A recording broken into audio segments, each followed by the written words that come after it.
नमो भगवते वासुदेवाय। हर हर महादेव। फाल्गुन मास के शुक्ल पक्ष की एकादशी तिथि का विशेष महत्व है। इस एकादशी को रंग भरी या बल्कि एकादशी के नाम से जाना जाता है। रंग भरी एकादशी के दिन भगवान श्री विष्णु के साथ साथ देवों के देव महादेव और माता पार्वती की भी पूजा अर्चना की जाती है। आज के दिन काशी विश्वनाथ मंदिर में भगवान शिव और देवी गौरा की विशेष पूजा की जाती है। इस दिन भगवान विष्णु और आंवले के वृक्ष की भी पूजा की जाती है।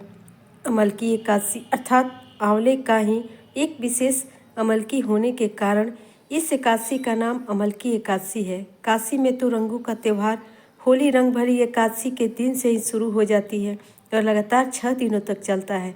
ऐसी मान्यता है कि इसी दिन भगवान भोलेनाथ गौना कराने के बाद पहली बार माता गौरा जी को लेकर काशी आए हुए थे। ऐसे में महादेव के भक्तों ने माँ पार्वती को रंग बिरंगे फूलों से स्वागत किया और उन पर रंग बिरंगे फूलों की वर्षा की। इसके साथ ही अबीर और गुलाल उड़ाया गया, इसलिए इसे रंग भरी एकादशी के नाम से भी जाना जाता है। इस दिन भगवान विष्णु और माँ लक्ष्मी जी के साथ आंवले के वृक्ष की पूजा का खास विधान है। अमल की एकादशी विशेषकर आंवले की पूजा का महत्व होता है, क्योंकि इसी दिन से सृष्टि के आरंभ में सबसे पहले आंवले के वृक्ष की उत्पत्ति हुई थी। आंवला भगवान श्री विष्णु को अत्यंत प्रिय है। इसके स्मरण मात्र से ही गौदान का फल मिलता है। स्पर्श करने से 2 गुना और आंवले का फल खाने से 3 गुना फल की प्राप्ति होती है।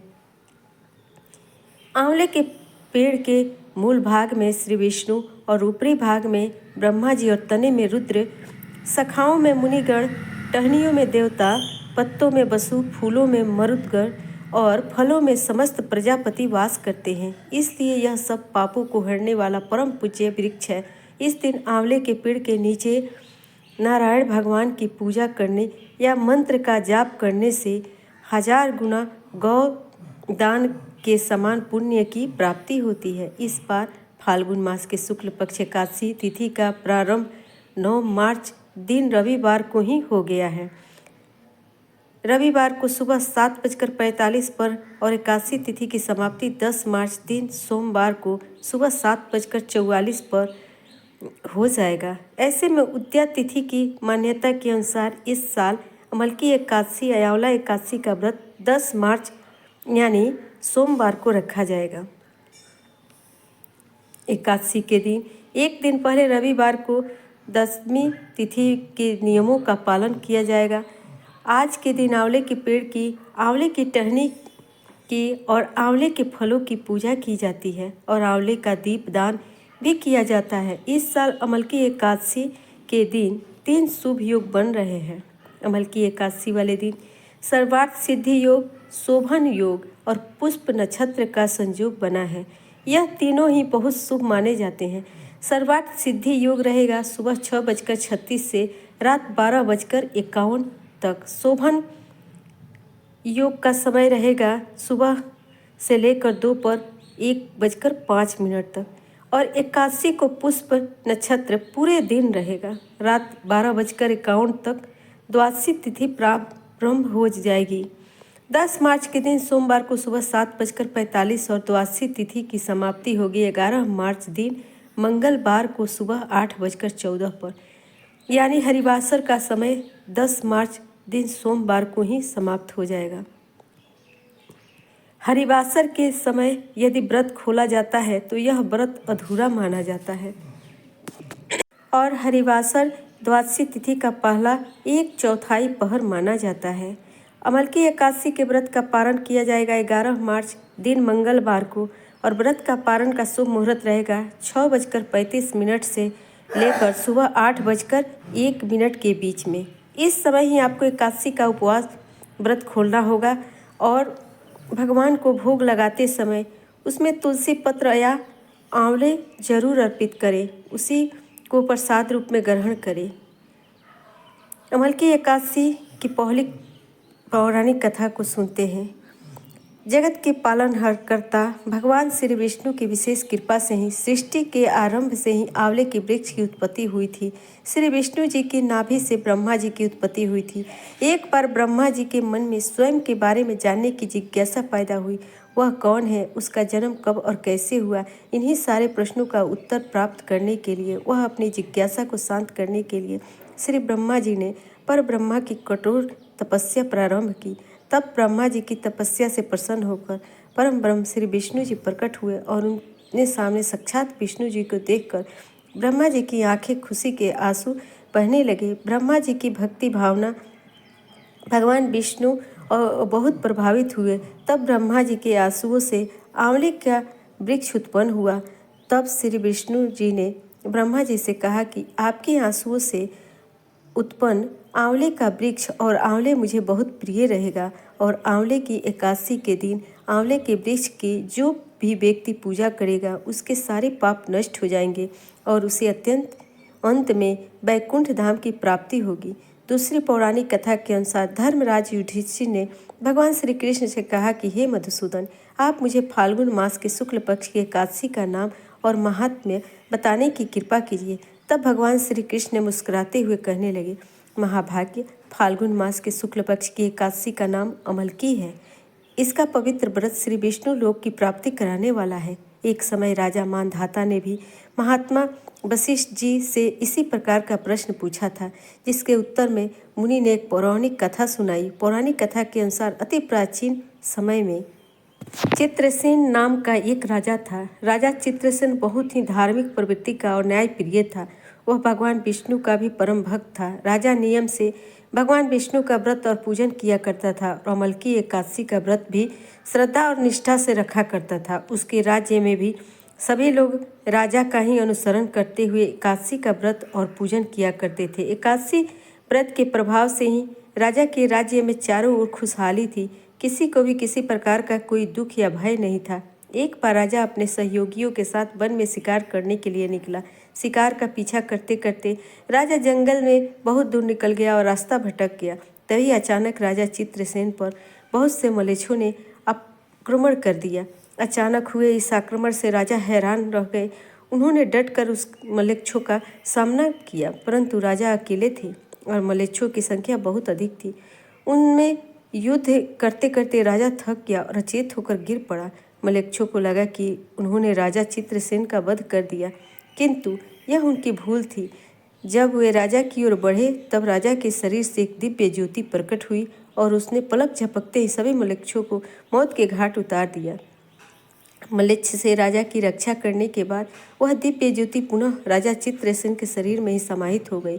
कुछ समय बाद जब राजा चित्रसेन को होश आया तब उन्होंने देखा कि उन पर आक्रमण करने वाले सभी मलेच्छ यमलोक पहुंच गए हैं।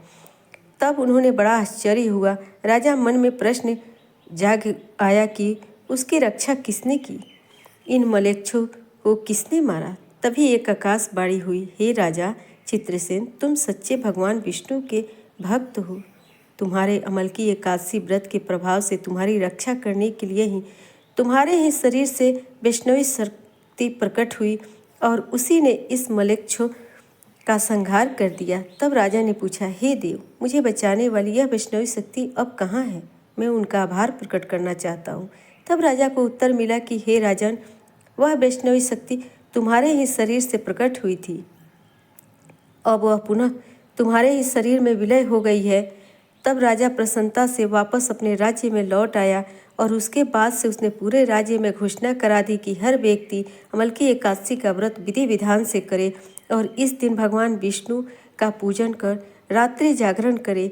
इस व्रत के प्रभाव से भक्तों के सभी दुख दूर हो जाते हैं और उनके शत्रुओं से रक्षा होती है। संपूर्ण तीर्थों के दर्शन से जो पुण्य प्राप्त होता है और सभी प्रकार के दान करने से जो फल मिलता है, वह सब अमलकी एकादशी के उपवास करके द्वादशी तिथि को आंवले का दान देने से बड़ी ही आसानी से प्राप्त हो जाता है। आइए एक और कथा को सुनते हैं। मानधाता बोले कि हे वशिष्ठ जी, यदि आप मुझ पर कृपा करें तो किसी ऐसे व्रत की कथा कहिए जिससे मेरा कल्याण हो। महर्षि वशिष्ठ जी बोले, हे राजन, सब व्रतों में उत्तम और अंत में मोक्ष देने वाली अमलकी एकादशी की व्रत का मैं वर्णन करता हूँ। यह एकादशी फाल्गुन माह के शुक्ल पक्ष में होती है। इस व्रत के करने से समस्त पाप नष्ट हो जाते हैं। इस व्रत का फल 1000 गौदान के फल के बराबर होता है। और अब मैं एक पौराणिक कथा कहता हूँ, ध्यान पूर्वक सुनो। एक वैदिश नामक नगर था, जिसमें ब्राह्मण, क्षत्रिय, वैश्य और शूद्र चारों वर्ण आनंद सहित रहते थे। उस नगर में सदैव वैद ध्वनि गुजा करती थी तथा पापी, दुराचारी, नास्तिक उस नगर से कोई नहीं था। उस नगर में चैत्ररथ नाम का चंद्रवंशी राजा राज्य करता था। वह अत्यंत बुद्धिमान और धर्मी था। उस नगर में कोई भी व्यक्ति दरिद्र व कंजूस नहीं था। सभी नगरवासी विष्णु भक्त थे और आबाल वृद्ध, स्त्री पुरुष एकादशी का व्रत किया करते थे। एक समय फाल्गुन मास के शुक्ल पक्ष की अमलकी एकादशी आई। उस दिन राजा, प्रजा और बाल वृद्ध सबने हर्षपूर्वक व्रत किया।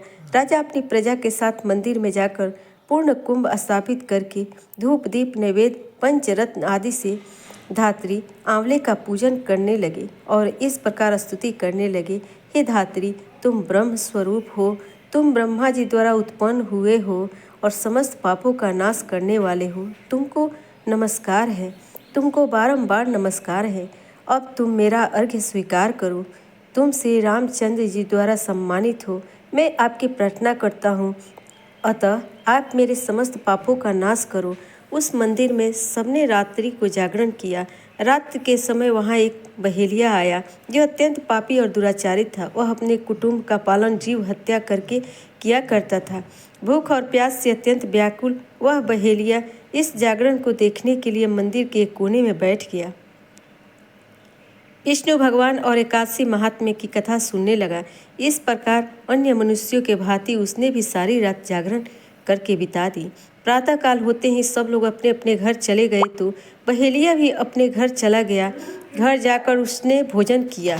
कुछ समय बीतने के पश्चात उस बहेलिये की मृत्यु हो गई, मगर उस अमलकी एकादशी के व्रत तथा जागरण से उसने राजा विदुरथ के घर जन्म लिया और उसका नाम वसुरथ रखा गया। युवा होने पर वह चतुरंगिनी सेना से ये सहित तथा धन धान्य से युक्त हो 10,000 ग्रामों का पालन करने लगा। वह तेज में सूर्य के समान, कांति में चंद्रमा के समान, वीरता में भगवान विष्णु के समान और क्षमा में पृथ्वी के समान था। वह अत्यंत धार्मिक, सत्यवादी, कर्मवीर और विष्णु भक्त था। वह प्रजा के सम्मान भाव से पालन करता था। दान देना और नित्य कर्तव्य था।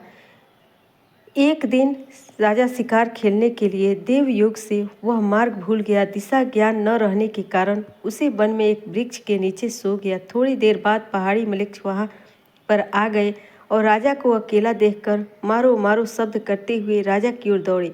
मलेच्छ कहने लगे, इसी दुष्ट राजा से हमारे माता पिता, पुत्र पौत्र आदि अनेक संबंधियों को मारा है और देश से निकाल दिया है, अतः इसको अवश्य मारना चाहिए। ऐसा कहकर वे मलेच्छ उस राजा को मारने दौड़े। अनेक प्रकार के अस्त्र शस्त्र और उसके ऊपर फेंके। वे सब अस्त्र शस्त्र राजा के शरीर पर गिरते ही नष्ट हो जाते और उनका वार पुष्प के समान प्रतीत होता।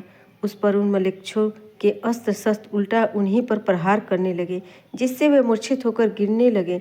उसी समय राजा के शरीर से एक दिव्य स्त्री उत्पन्न हुई। वह स्त्री अत्यंत सुंदर होते हुए भी उसकी भ्रुकुटी टेढ़ी थी। उसकी आँखों से लाल लाल अग्नि निकल रही थी, जिससे वह दूसरे काल के समान प्रतीत होती थी। वह स्त्री मलेच्छों को मारने दौड़ी और थोड़ी ही देर में उसने सब मलेच्छों को काल के गाल में पहुंचा दिया। जब राजा सोकर उठा तो उस मलेच्छों को मरा हुआ देखकर कहा कि इन शत्रुओं को किसने मारा है? इस वन में मेरा कौन हितैषी रहता है? वह ऐसा विचार कर ही रहा था कि आकाशवाणी हुई, हे राजा, इस संसार में विष्णु भगवान के अतिरिक्त कौन है तेरी सहायता कर सकता है? इस आकाशवाणी को सुनकर राजा अपने राज्य में आ गया और सुखपूर्वक राज्य करने लगा। महर्षि वशिष्ठ बोले, हे राजन, यह अमलकी एकादशी के व्रत का प्रभाव था। जो मनुष्य इस अमलकी एकादशी का व्रत करते हैं वे प्रत्येक कार्य में सफल होते हैं और अंत में विष्णु लोक को जाते हैं। अब हम लोग आरती सुन ले। ओम जय जगदीश हरे प्रभु जय जगदीश हरि, भक्ति जनन के संकट, दास जनन के संकट क्षण में दूर करे। जय जगदीश हरि, जो ध्यावे फल पावे, दुख बिन से मन का, सुख संपत्ति घर आवे, कष्ट मिटे तन का। जय जगदीश हरे, मातु पिता तुम मेरे, शरण गहूँ किसके, तुम बिन और न दूजा, आस करूं जिसकी।